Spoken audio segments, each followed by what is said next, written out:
Gallinin is a protein found in the brain. In an experiment, rats that consistently choose to eat fatty foods when offered a choice between lean and fatty foods were found to have significantly higher concentrations of gallinin in their brain than did rats that consistently choose lean over fatty foods. These facts strongly support the conclusion that gallinin causes rats to crave fatty foods. All right, so what is our conclusion?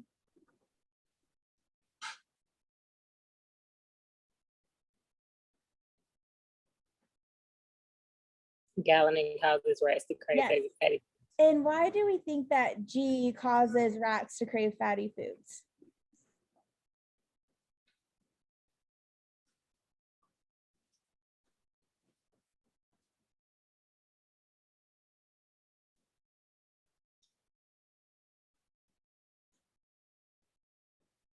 Why does G, you said why does G? Yeah, like what is our support for why we think G causes rats to crave fatty foods?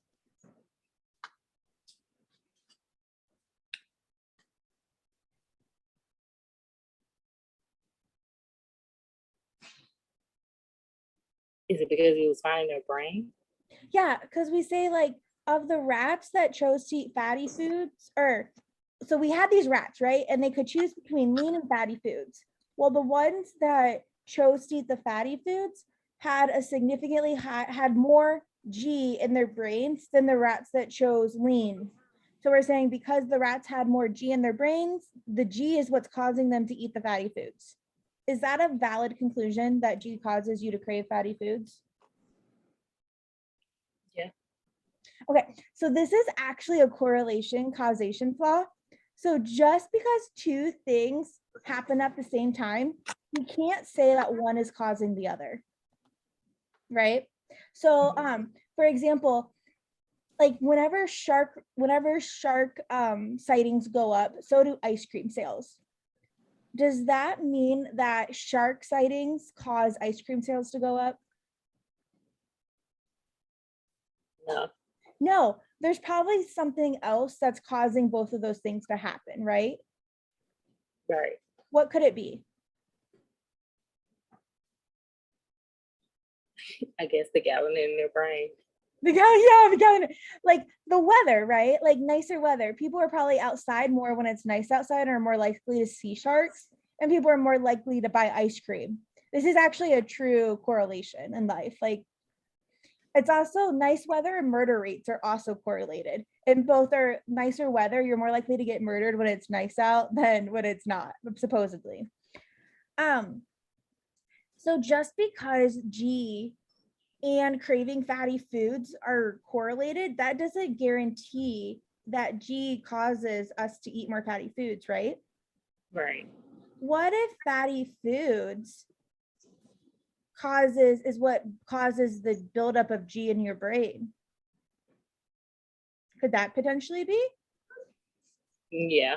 Yeah, like we don't know, but we're trying to strengthen this question. So we want to bring in an answer that actually strengthens that G causes rats to crave fatty foods. So if I was going to make a prediction here, I would say that fatty foods does not cause G to build up in your brain, because I'm eliminating something. I'm saying it's not the other way around, so it's probably the first way. But we'll continue on and look at our answer choices. So let's go ahead and start with A. Oh, I'm sorry, this is the right answer.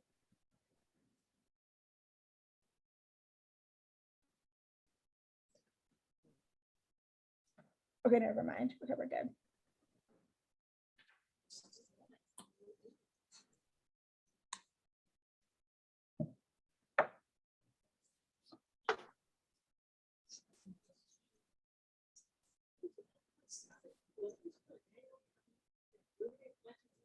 So does A do anything to strengthen the idea that G causes rats to crave fatty foods? No. No, I'm like, that's irrelevant. All right, so let's try B.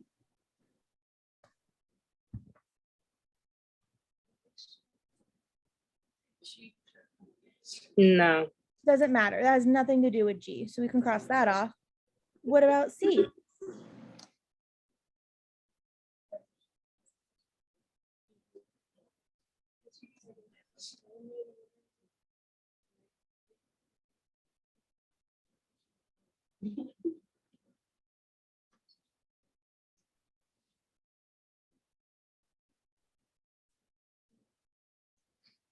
I wouldn't go with C because we also know that rats like choose fatty food over lean food. Yeah, and so if G's in both of them, that's not explaining that G is what's causing them to crave fatty foods if it's in both of them. So I'm like, that's dumb.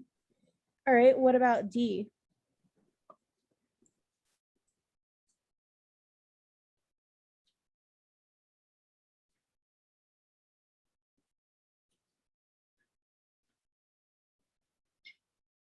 Yeah, that could be possible. Yes, That's I like strongly. that one. Because that's saying that they had the G before they craved the fatty foods. So it's not Right. the fatty foods. I like that. All right, what about E?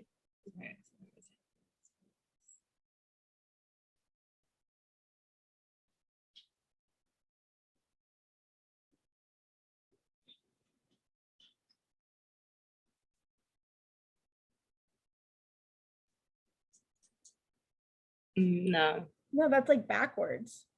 Right. That's why our answer is D. Great job.